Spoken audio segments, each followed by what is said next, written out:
At my father's funeral, my picture-perfect sister smirked at me, basking in the glow of her latest triumph, marrying the man I once called mine. But just as she opened her mouth to gloat, something unexpected happened. The funeral director dimmed the lights, and a large screen descended from the ceiling. "Ladies and gentlemen," he announced, "Evelyn has prepared a special tribute to her father." Vivian's smirk faltered. Brandon shifted uncomfortably in his seat. My mother's eyes widened as the screen flickered to life.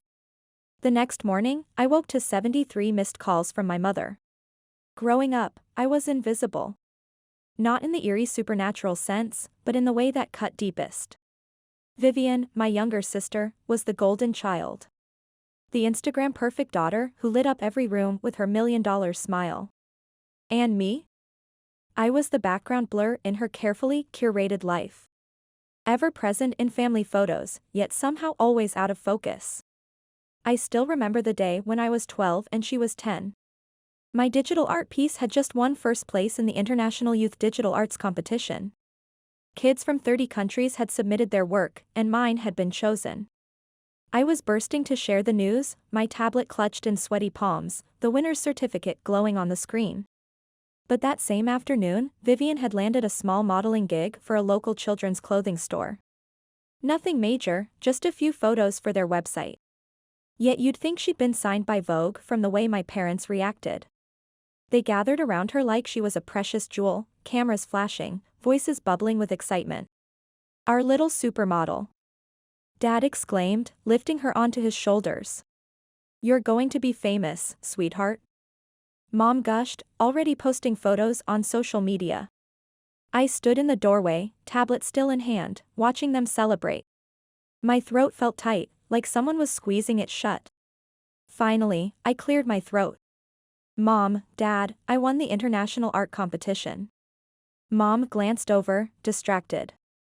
"That's nice, honey," she said. Nice. 30 countries, thousands of submissions, and my victory was just nice. But look at Vivian's photos. Mom continued, showing her phone to relatives who had gathered. "Isn't she absolutely gorgeous?" she said to everyone. Dad nodded without even looking my way. "Art's a nice hobby, Evelyn, but Vivian's got real potential here." "Real potential," he said, as if my international recognition meant nothing. That night, I sat on my bedroom floor, staring at my winning piece on the tablet screen. The colors seemed duller now, the creativity somehow less meaningful. Downstairs, I could hear Vivian practicing poses in front of the mirror. Mom's voice carried up the stairs, coaching her on angles and expressions. "Perfect, darling. You're a natural," she said. I pressed my face into my pillow, but the ache in my chest wouldn't go away. It never did. Years passed and in my mid-20s, I found something that finally felt like mine. Brandon, my first real boyfriend. He had this confident, infectious energy.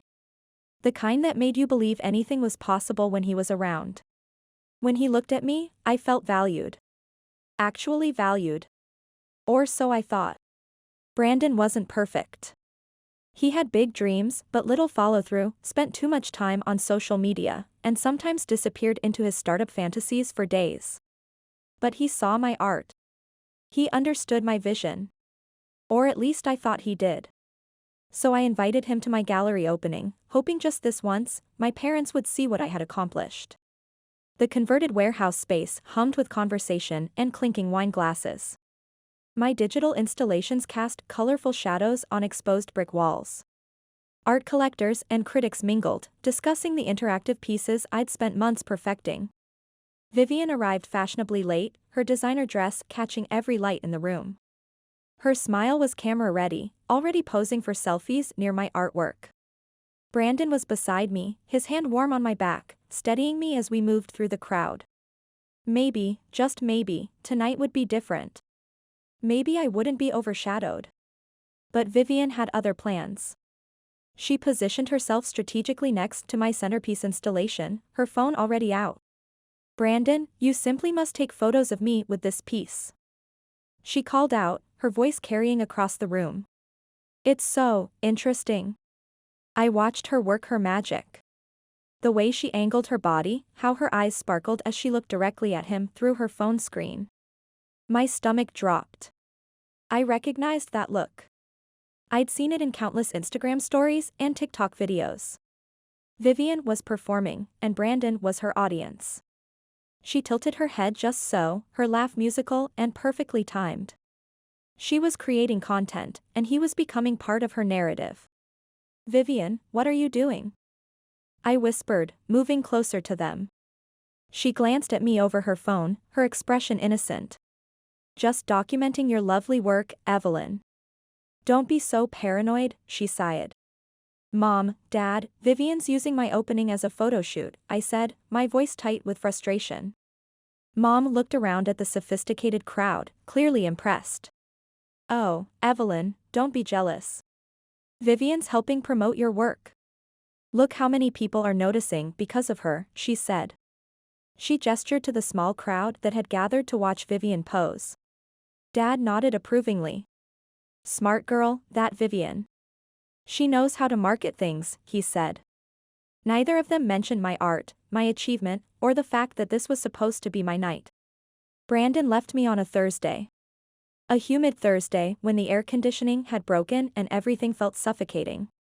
He sat on my couch, scrolling through his phone, thumb pausing on Vivian's latest post. "Evelyn, we need to talk," his voice was carefully measured. The tone people use when they've rehearsed their exit speech. "It's Vivian. She gets it," he said. "Gets what?" I asked, though I already knew I didn't want the answer. "The whole influencer thing, the business potential. She could really help my startup get visibility," he said. My chest felt hollow, like someone had scooped out everything vital. But I kept my voice steady. "So this is about your business?" I asked. He finally looked up from his phone, guilt flickering across his face. "It's not just that. She's exciting, you know? Always doing something, always connected," he said. I stared at this man who had once called my art profound, who had spent hours listening to me explain my creative process. "You're choosing her?" I asked.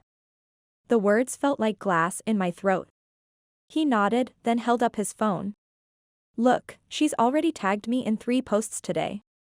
That's the kind of exposure my company needs," he said. And there it was. Not love, not passion, but social media metrics. He stood up, grabbing his jacket from my chair. "I'm sorry, Evelyn. But you have to understand, this could change everything for me," he said. The door closed behind him with a soft click. I sat in my empty studio apartment, surrounded by half-finished digital art projects. The silence pressed against my eardrums. Outside, traffic hummed and sirens wailed, but inside, everything was still. My phone buzzed. A notification.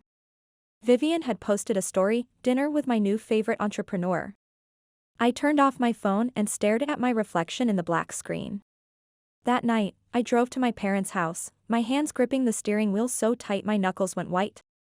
The porch light was on, casting long shadows across the manicured lawn. I could see them through the living room window, watching TV like nothing had changed. I walked in without knocking. "Brandon left me for Vivian," I announced, my voice cutting through the laugh track of their sitcom. Mom looked up from her tablet, where she'd been scrolling through social media. "Oh, honey," she said, not looking particularly surprised. "These things happen. Vivian didn't steal him. He made his own choice. Besides, they make such a cute couple online," she said. Dad glanced over his reading glasses. "Maybe this is good for you, Evelyn. Focus on your art instead of boys," he said. That's when I understood. They would never see it. Never see how their golden child had systematically dismantled every relationship, every achievement, every moment of happiness I'd tried to build. The house felt like a museum of my childhood disappointments. Every family photo on the mantel featured Vivian prominently, while I appeared as an afterthought in the background. I walked to the kitchen and grabbed a notepad from the counter. My hand shook as I wrote, "I'm done pretending we're a family. Don't contact me." I left it on the kitchen table and walked out into the night. The drive to the city was a blur of streetlights cutting through darkness, my old Honda's engine humming a steady rhythm as I left everything behind. My new loft apartment was modest, tucked above a vintage bookstore in the arts district. The exposed brick walls were scarred with nail holes from previous tenants, and the heating was temperamental. But it was mine. I found work at a small design agency, crafting graphics for local businesses. The pay was decent, the coffee was strong, and for the first time in years, I could focus on creating without someone dismissing my work as just a hobby. I was free. I started therapy with Dr. Helena. My therapist had a voice like calm water. Steady, clear, reassuring. For the first time in my life, I felt like I could breathe without permission. "Evelyn," she said one day, her tone gentle but direct. "You're not invisible. You're just finally learning to see yourself clearly," she said. I wanted to believe her. At first, I fought against it, but I kept coming back. We talked about mom, about dad, about Vivian, about the emotional cage I had lived in for so long that I hadn't even realized the bars were made of other people's expectations. "You're allowed to be angry," Dr. Helena told me, her gaze steady and encouraging. "You're allowed to feel everything." And I did. I felt the rage, the grief, the betrayal, but also something unexpected. Something that felt like possibility. One night, I opened my laptop and started a new project. My hands moved across the keyboard, creating, building, designing. I aimed my webcam at the city skyline, the lights twinkling like digital stars against the darkness. The footage was raw, unpolished, but authentic. I began creating interactive video installations. Pieces that responded to movement, to sound, to the viewer's presence. The cracks in the sidewalk became metaphors for resilience. Stray cats in alleyways became symbols of independence. The neon signs from the businesses below became a language of urban poetry. Each creation felt like reclaiming lost pieces of myself. Fragments I had abandoned in the shadow of Vivian's Instagram perfect life. I had no idea then, but this work would change everything. Meanwhile, Vivian was marrying Brandon. I saw the announcement on every social media platform. Her in designer white, beaming for the cameras, mom and dad positioned perfectly beside her like accessories in her content creation. The venue was a trendy rooftop garden, every detail optimized for maximum Instagram impact. Hashtags flooded my feed. Hashtag Vivian says yes, hashtag Brandon and Vivian, hashtag perfect couple. A familiar hollow ache settled in my chest. But I didn't react. I didn't comment. I didn't even watch her stories. My thumb hovered over the unfollow button before I finally pressed it. I was done being a spectator in her performance. Vivian might have won this round, but I was done keeping score. The ache was still there. It probably always would be, but I understood something now. This wasn't my ending. It was my beginning. The storm had passed, but I was still standing. I had learned to create again, and this time it was entirely my own. The city was electric, subway trains rumbling beneath my feet, conversations in 12 different languages mixing in the air.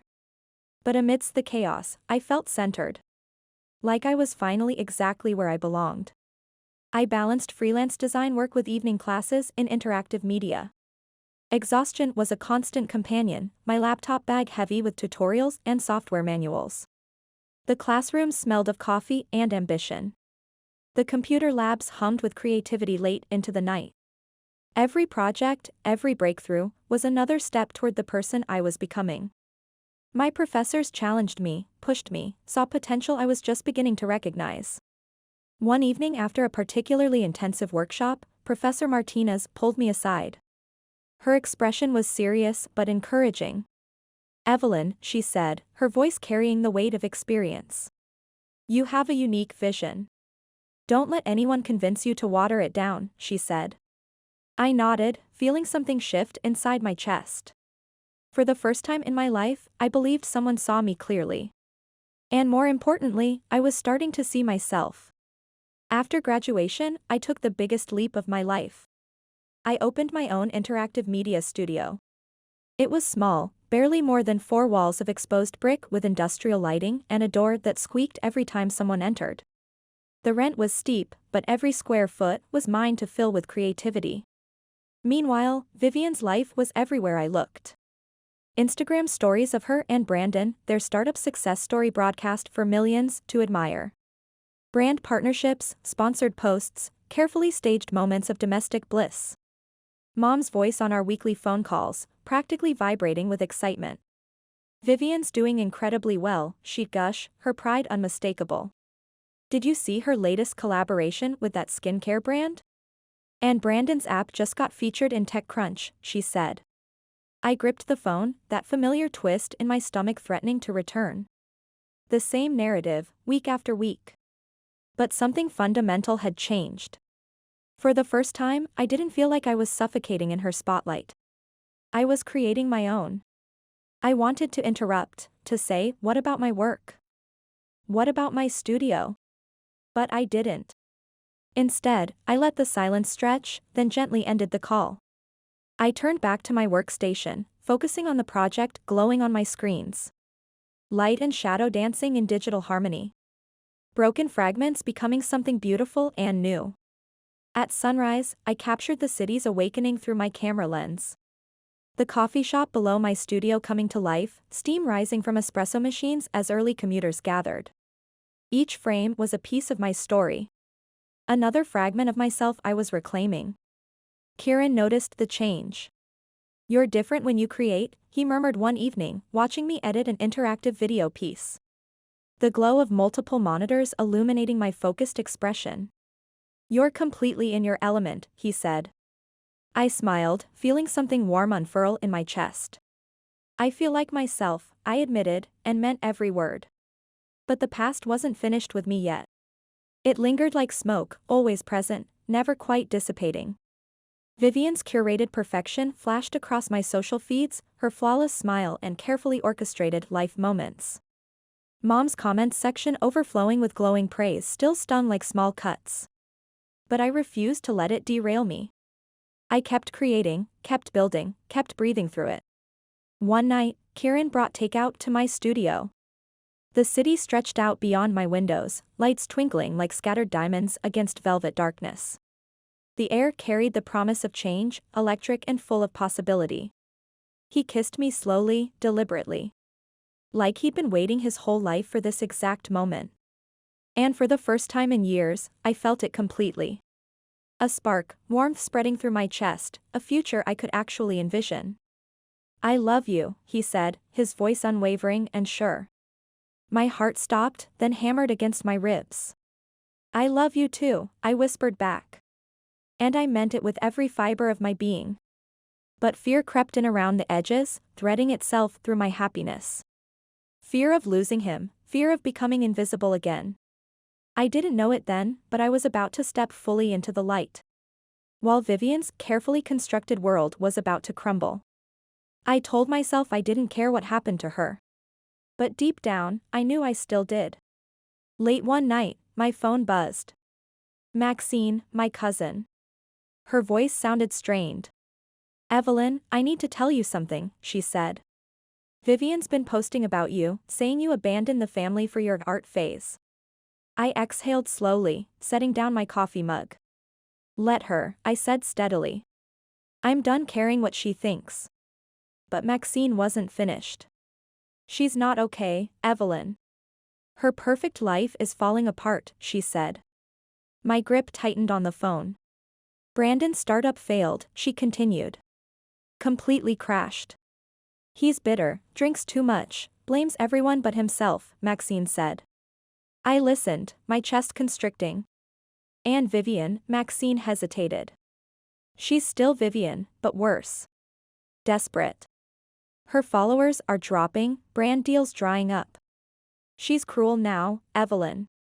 She screams at service workers, treats mom like her personal assistant, she continued. I stayed quiet, absorbing the information. Vivian had taken everything from me, and now she was watching it crumble.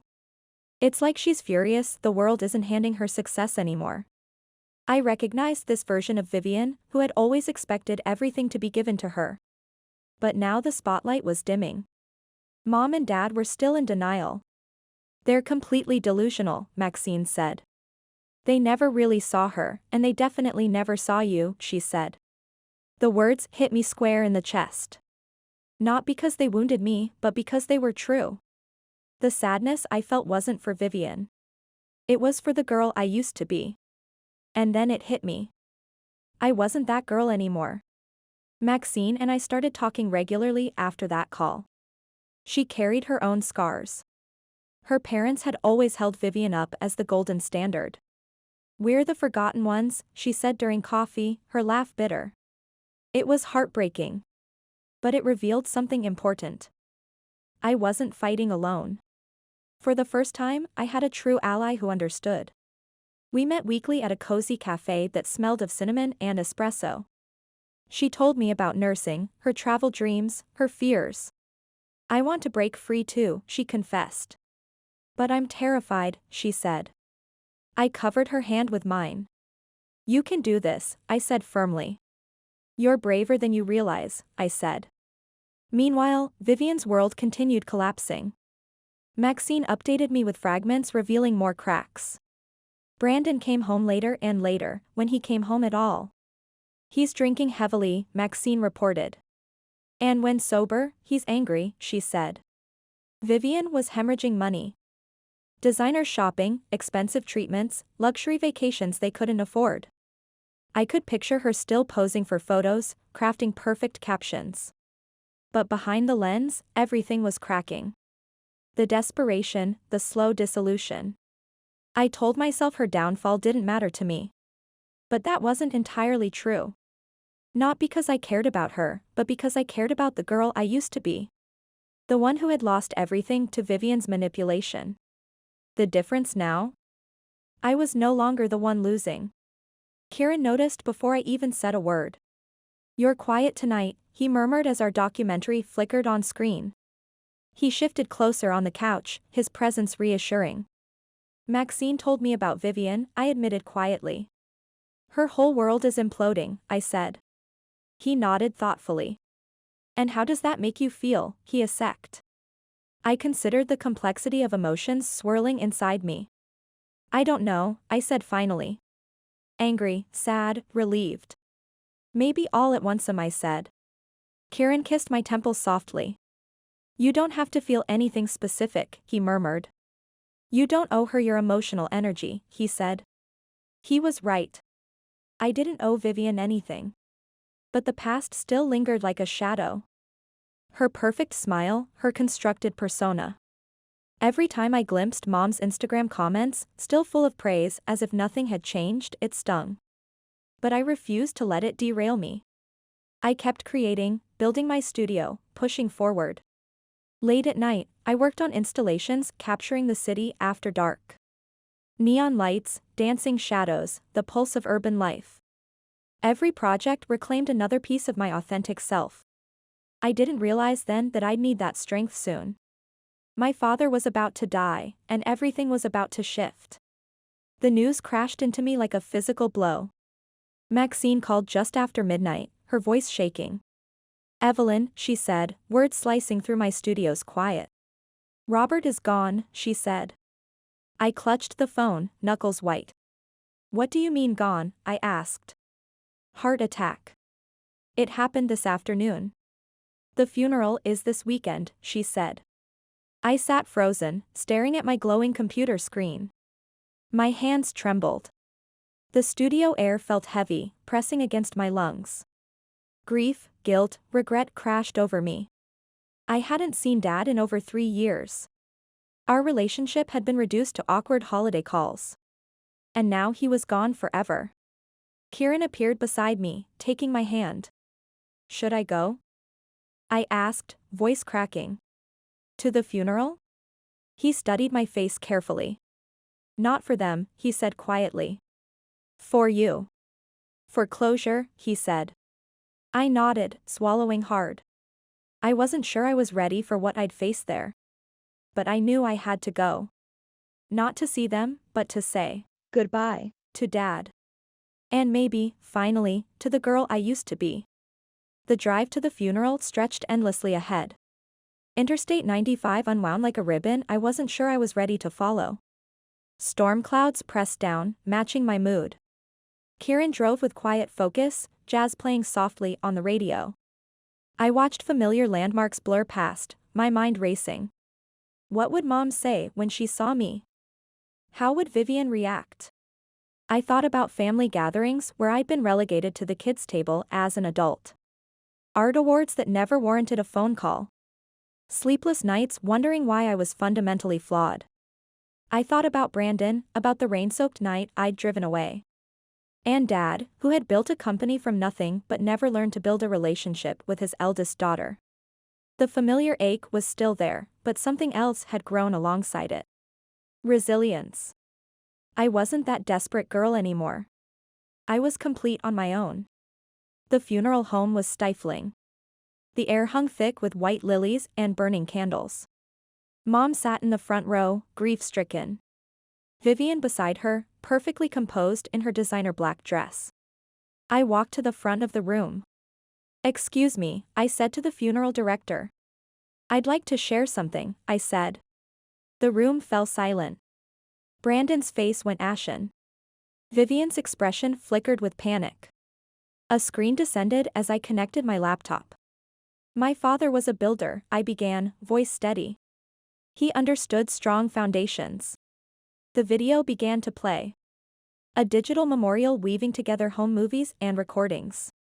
But this wasn't Vivian's sanitized family version. This was the truth. Dad praising Vivian's photos while my art award sat unopened. Family conversations dismissing my achievements as hobbies. Birthday parties where Vivian got elaborate gifts while I got generic presents. The room watched in stunned silence. Vivian's composure cracked completely. Brandon shifted uncomfortably. Mom's hands trembled as she saw the truth. When it ended, I spoke to the camera. "Dad, I hope you can finally see me now." I looked at Vivian. "And I hope you understand what real consequences look like," I said. Kieran appeared at my side. "Ready to go home?" he asked softly. I nodded, disconnecting my equipment. We walked toward the exit, leaving behind a room forced to face reality. I didn't look back. I had said everything that needed saying. The drive home felt different. The highway stretched ahead, but this time it felt like freedom. Kieran kept one hand on the wheel, the other on my knee. Classical music played softly, a soundtrack to my liberation. I stared out at the landscape, my thoughts clearer than they'd been in years. I thought about Mom, about Vivian, about the funeral that had become my final statement.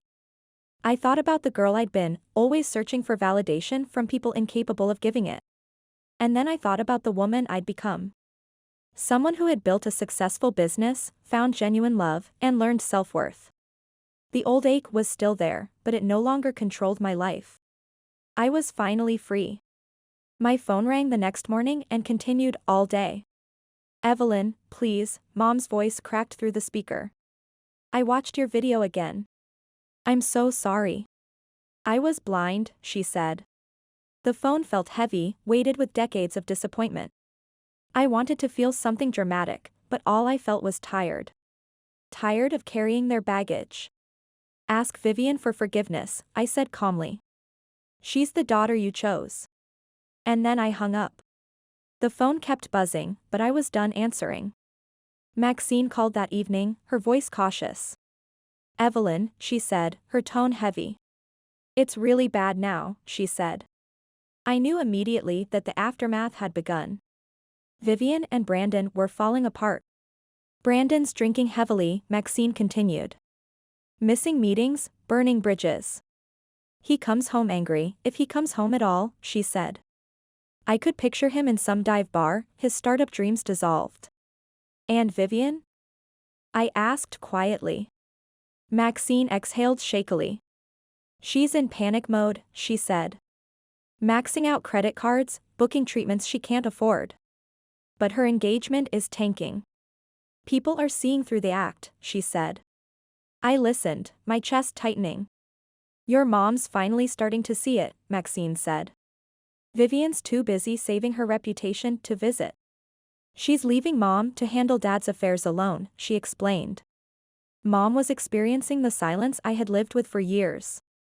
The same isolation, the same abandonment. I thought about those family dinners where I'd been background noise. The art competition dismissed as just computer stuff. The sleepless nights wondering why I was unworthy of love. And suddenly, I understood something profound. I owed them nothing. Not Vivian, not Mom, not any of them. I owed everything to myself. Kieran noticed my quiet mood that night. "You're processing something," he said, settling beside me on our couch. "What's going on?" he asked. I exhaled slowly, relaxing against his warmth. "Maxine told me about Vivian," I murmured. "Everything's collapsing for her, and Mom's finally seeing the truth," I said. He nodded thoughtfully. "How does that make you feel?" I searched for the answer beneath layers of old pain. "I'm not sure," I admitted. "Relieved, maybe. Sad for the time I lost. Grateful for where I am now," I said. Kieran kissed the top of my head gently. "You don't have to feel anything specific," he said quietly.